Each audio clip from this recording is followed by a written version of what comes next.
Hello जय हिंद प्यारे दोस्तों। तो कैसे हैं आप सब? आशा करते हैं बहुत ही अच्छे होंगे। आज हम देखने वाले हैं, जैसा कि आप देख सकते हैं, यह रांची यूनिवर्सिटी।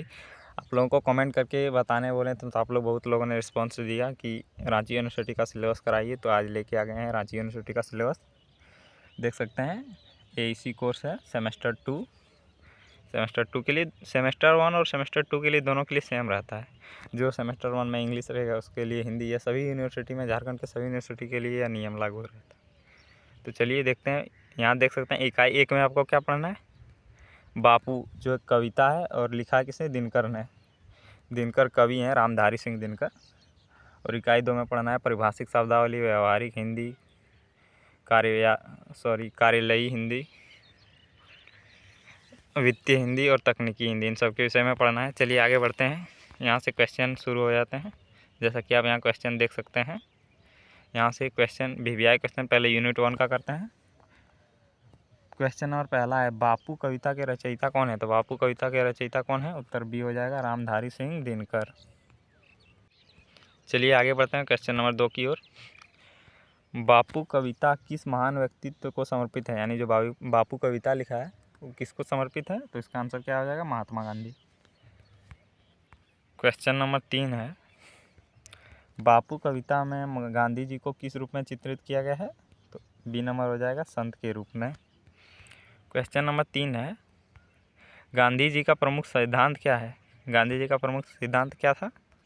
ये बी नंबर हो जाएगा, सत्य और अहिंसा। अगला क्वेश्चन है, क्वेश्चन नंबर नहीं डाल पाया। बापू कविता में किस भावना की प्रधानता है? तो बापू कविता में बी नंबर, करुणा रस की प्रधानता है।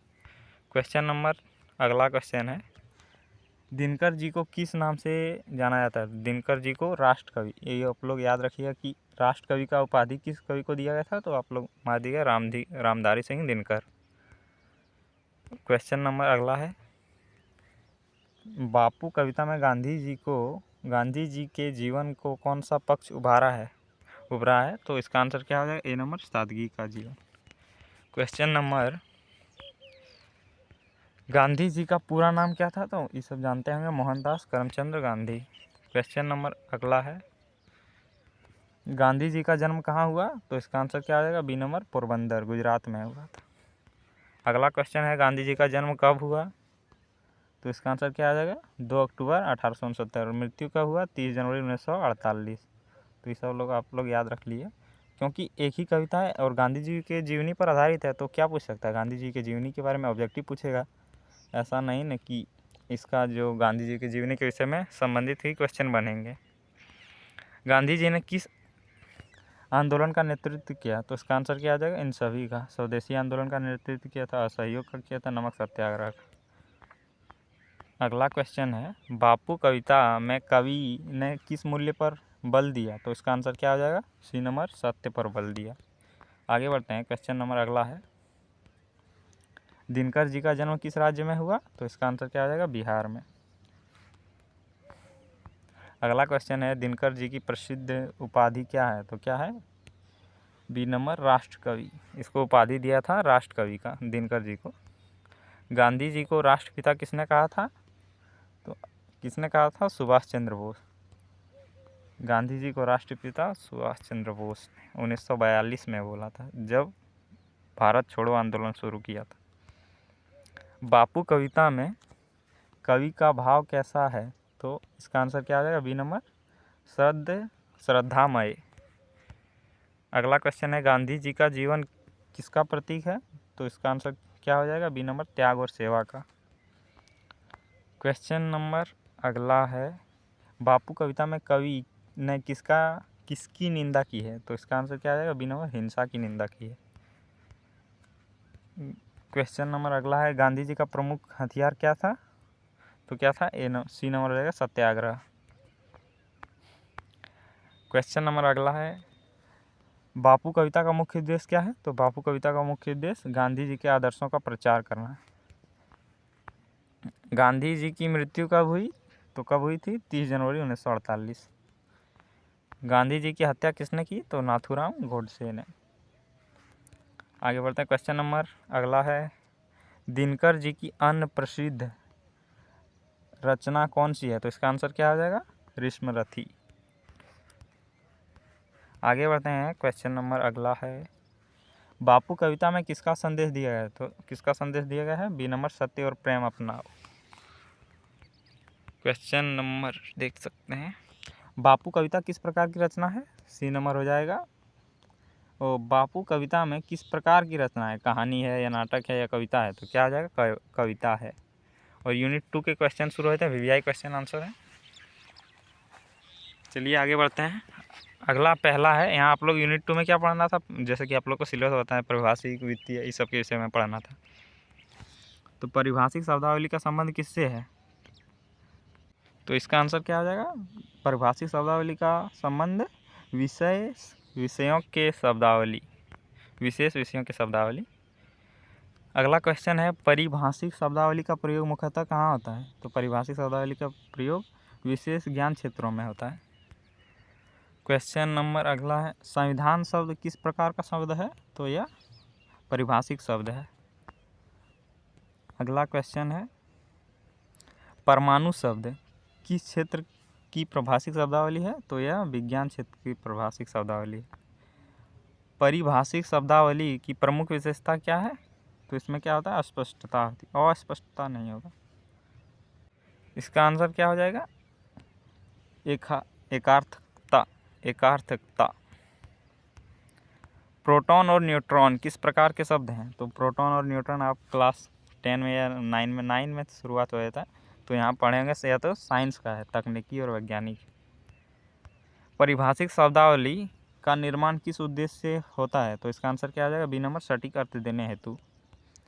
अगला क्वेश्चन है, विधेयक शब्द किस क्षेत्र से संबंधित है? तो यह बी नंबर, राजनीतिक और कानून क्षेत्र से संबंधित है। अब यहाँ था परिभाषिक शब्दावली, और दूसरा यूनिट क्या हो जाएगा, यानी दूसरा जो पार्ट था, टॉपिक आप कह सकते हैं, व्यवहारिक हिंदी।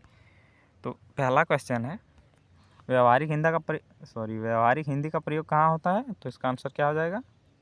बी नंबर, दैनिक जीवन में, यानी हम लोग के जीवन में। आवेदन पत्र में किस श्रेणी में आता है? आवेदन पत्र किस श्रेणी में आता है? तो बी नंबर हो जाएगा, व्यवहारिक हिंदी की श्रेणी में। निम्न में से कौन व्यवहारिक लेखन है? तो क्या आंसर हो जाएगा? सी नंबर, वही क्वेश्चन यानी रिपीट दूसरा। अगला क्वेश्चन, व्यवहारिक हिंदी की भाषा कैसी होनी चाहिए? तो सरल व स्पष्ट होनी चाहिए। अगला क्वेश्चन, विज्ञापन किसका उदाहरण है? विज्ञापन मतलब क्या हो गया? यानी कोई प्रचार कर रहे हैं तो उसी का विज्ञापन, एड्स कह सकते हैं। आप लोग को यूट्यूब में बहुत एड्स दिखता होगा, वही कह सकते हैं। तो इसका आंसर क्या हो जाएगा? व्यवहारिक हिंदी। अगला क्वेश्चन है, सूचना पट की भाषा कैसी होती है? तो सूचना पट की भाषा संक्षिप्त व स्पष्ट होती है। अगला यहाँ टॉपिक शुरू होता है, कार्यालय हिंदी। कार्यालय हिंदी का उपयोग कहाँ होता है? तो इसका आंसर क्या हो जाएगा? बी नंबर, कार्यालय में। कार्यालय पत्र की भाषा कैसी होनी चाहिए? तो कार्यालय पत्र की भाषा बी नंबर, औपचारिक होनी चाहिए।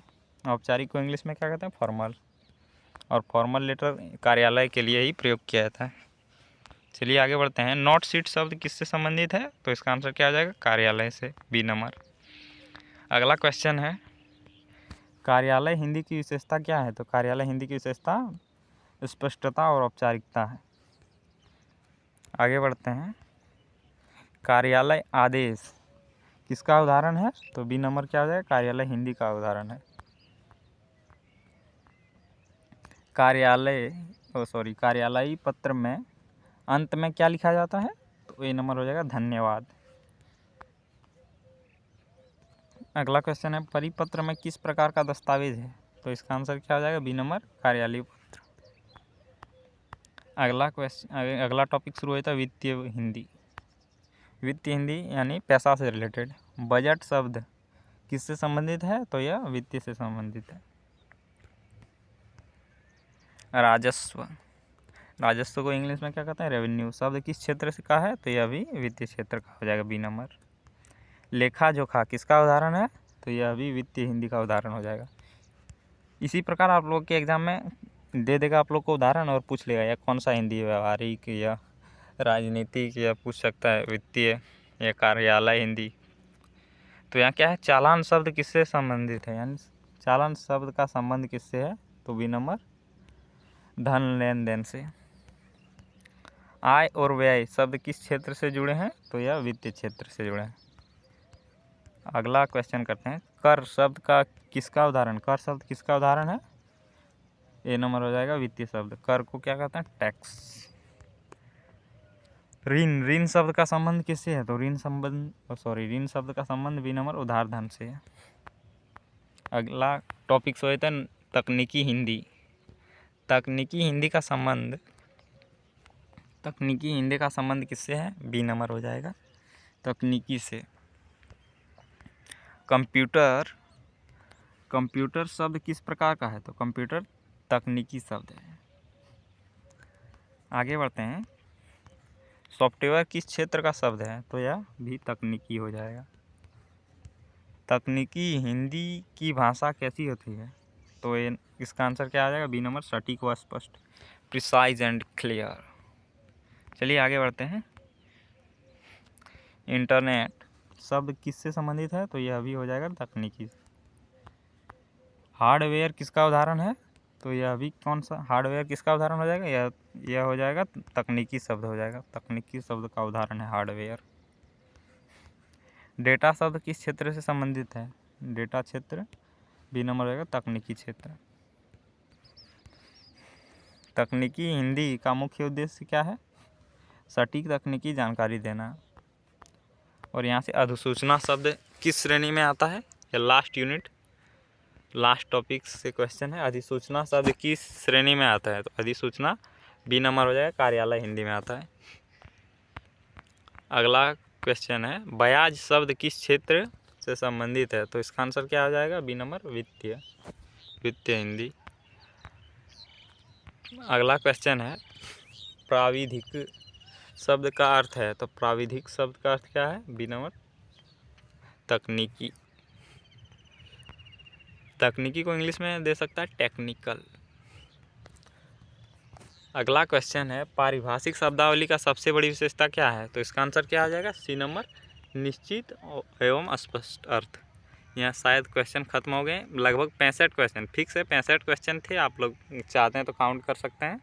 आपको अगर पीडीएफ चाहिए तो आप कमेंट कीजिए, टेलीग्राम का चैनल लिंक मिलेगा, वहीं पीडीएफ मिल जाएगा। तो मिलते हैं अगले वीडियो में। जय हिंद।